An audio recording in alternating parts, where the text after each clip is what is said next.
அகிலம் நியூஸ் நேயர்களுக்கு வணக்கம். இன்றைய நாளுக்கான மதிய நேர பிரதான செய்திகள். முதலில் தலைப்புச் செய்திகள். இலங்கையில் வரி செலுத்தாதோருக்கு இறைவரி திணைக்களம் விடுத்துள்ள அறிவிப்பு.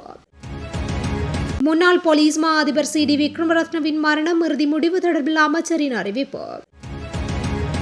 காலை இடம்பெற்ற கோர விபத்து, இளைஞர்கள் 2 பரிதாபகர பலி. சுரேசலை தரப்பு வாதத்தால் நீதிமன்றத்தில் அதிர்ச்சி தகவல்கள். சற்று முன்பு பிலியந்தளவில் துப்பாக்கி சூடு, போலீசார் மீது கூர்மையான ஆயுதத்தால் தாக்குதல் முயற்சி.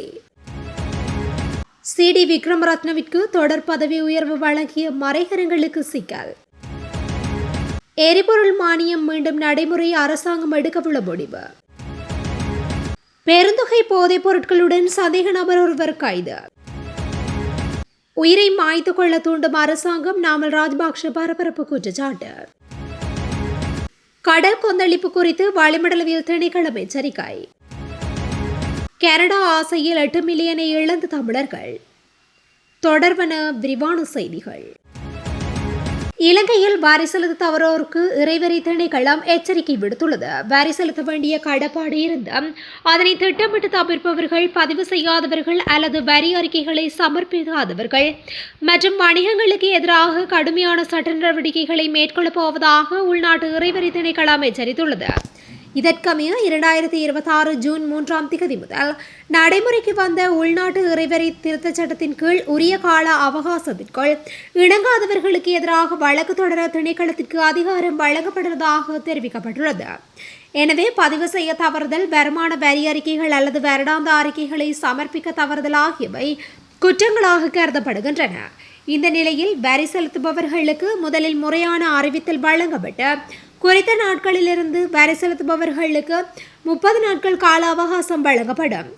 இந்த 30 நாட்களுக்குள் இணங்க தவறினால் அது குற்றமாக கருதப்படும் என அறிவிக்கப்பட்டுள்ளது. முன்னாள் போலீஸ் மா அதிபர் CD விக்ரமரத்னவின் மரணம் கொலையா அல்லது தற்கொலையா போன்ற விடயங்கள் அரசு ரசாயன பகுப்பாய்வின் பின்பே முடிவாகும் என பொதுமக்கள் பாதுகாப்பு மற்றும் நாடாளுமன்ற அலுவல்கள் அமைச்சர் ஆனந்த விஜயபால தெரிவித்துள்ளார்.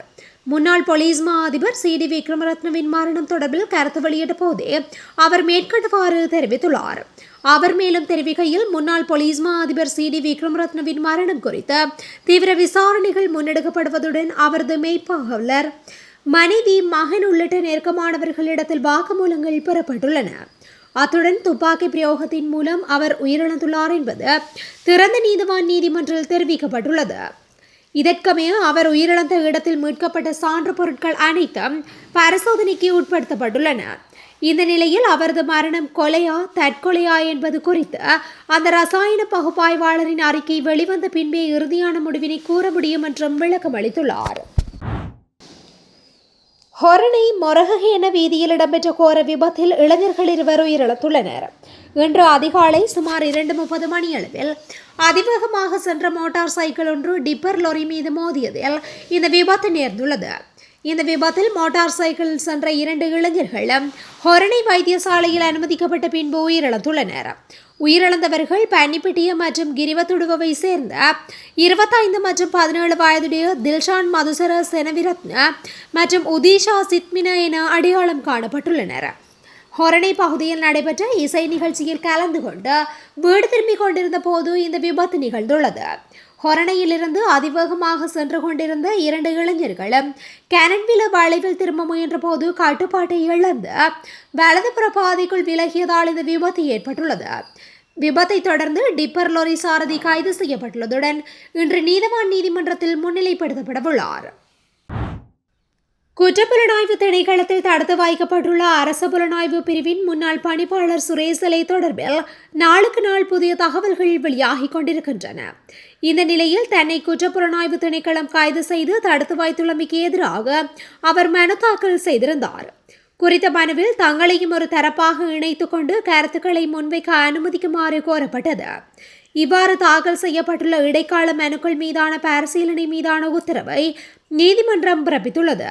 இதற்கமைய இது தொடர்பான வழக்கை எதிர்வரும் ஆகஸ்ட் மாதம் 4ஆம் திகதிக்கு மேன்முறையீட்டு நீதிமன்றம் ஒத்திவைத்துள்ளது. அதே நேரம் இந்த விசாரணைகளின் போது நீதிமன்றில் சுரேசலை தொடர்பில் பல முக்கிய தகவல்கள் முன்வைக்கப்பட்டுள்ளமையும் குறிப்பிடத்தக்கது.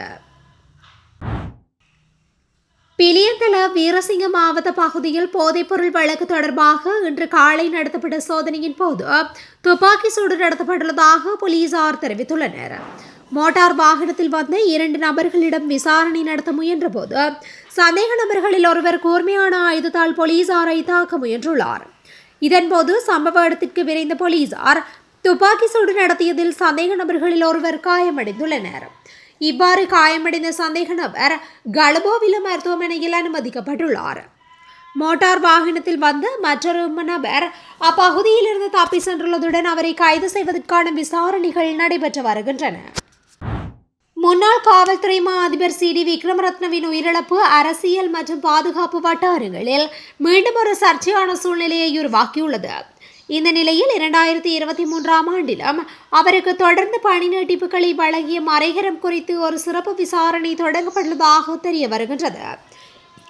2019ஆம் ஆண்டு ஈஸ்டர் ஞாயிறு பயங்கரவாத தாக்குதலுக்கு பிறகு அப்போதைய காவல்துறை மா அதிபர் புஜித் ஜெயசுந்தர கட்டாய விடுப்பில் அனுப்பப்பட்டு சி.டி. விக்ரமரத்ன பதில் காவல்துறை மா அதிபராக நியமிக்கப்பட்டார்.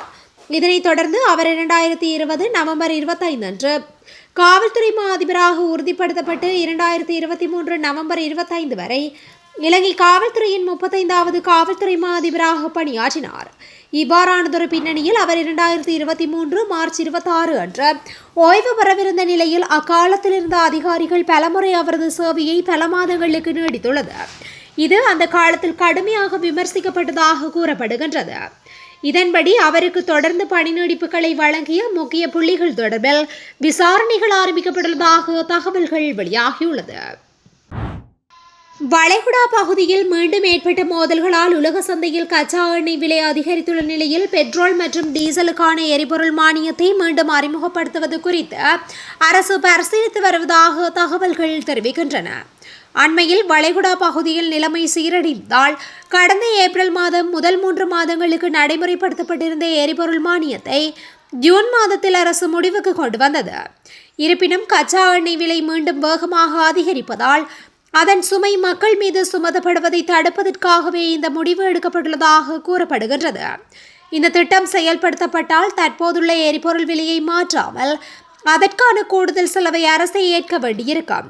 முந்தைய மானிய திட்டத்தின் கீழ் 1 லிட்டர் டீசலுக்கு ரூபாய் 100 மற்றும் 1 லிட்டர் பெட்ரோலுக்கு ரூபாய் 20 மானியம் வழங்கப்பட்டது. இதற்காக அரசு ரூபாய் 57 பில்லியன் ஒதுக்கியிருந்தது. இது தொடர்பாக பெட்ரோலிய கூட்டுத்தாபனம் ஜனாதிபதியிடம் கோரிக்கை ஒன்றை முன்வைக்க உள்ளதாக கூறப்படுகின்றது. கிரிபத் கொடையில் பெருமளவு போதைப் பொருட்களுடன் சந்தேக நபர் ஒருவர் கைது செய்யப்பட்டுள்ளார். கைது செய்யப்பட்ட நபர் கிரிபத் கொட திப்பிட்டிகொட பகுதியை சேர்ந்த 31 வயதுடையவர் என காவல்துறை தெரிவித்துள்ளது. குறித்த நபர் கொழும்பு குற்றத்தடுப்பு பிரிவினரால் கைது செய்யப்பட்டுள்ளதாக காவல்துறையினர் தெரிவித்துள்ளனர். சந்தேக நபரிடமிருந்து 6 கிலோவிற்கும் அதிக நிறையுடைய ஐஸ் போதைப் பொருள், 2 கிலோவிற்கும் அதிக நிறையுடைய ஹெரோயின், 5000 போதை மாத்திரைகள் கைப்பற்றப்பட்டுள்ளதாக தெரிவிக்கப்படுகின்றது. சம்பவம் தொடர்பான மேலதிக விசாரணைகளை கொழும்பு குற்றத்தடுப்பு பிரிவினர் மேற்கொண்டு வருகின்றனர் என்பது குறிப்பிடத்தக்கது. அரசாங்கத்திற்கு எதிராக குரல் கொடுப்பவர்கள் அச்சுறுத்தல்களுக்கும் அழுத்தங்களுக்கும் உள்ளாக்கப்படுவதாகவும் இதனால் சிலர் தற்கொலைக்கு தள்ளப்பட்டுள்ளனர் என்றும் நாடாளுமன்ற உறுப்பினர் நாமல் ராஜபக்ஷ குற்றம் சாட்டியுள்ளார். கேகாலையின் தெடிகம பகுதியில் நேற்று சனிக்கிழமை நடைபெற்ற கூட்டம் ஒன்றில் உரையாற்றிய போது அவர் இதனை தெரிவித்துள்ளார். அதன்போது மேலும் கருத்து வெளியிட்ட அவர், அரசாங்கத்திற்கு எதிராக வாக்குமூலம் வழங்குபவர்கள் விசாரணைகளின் போது அச்சுறுத்தப்பட்டு மனரீதியான அழுத்தங்களுக்கு உள்ளாக்கப்படுவதாக குறிப்பிட்டுள்ளார்.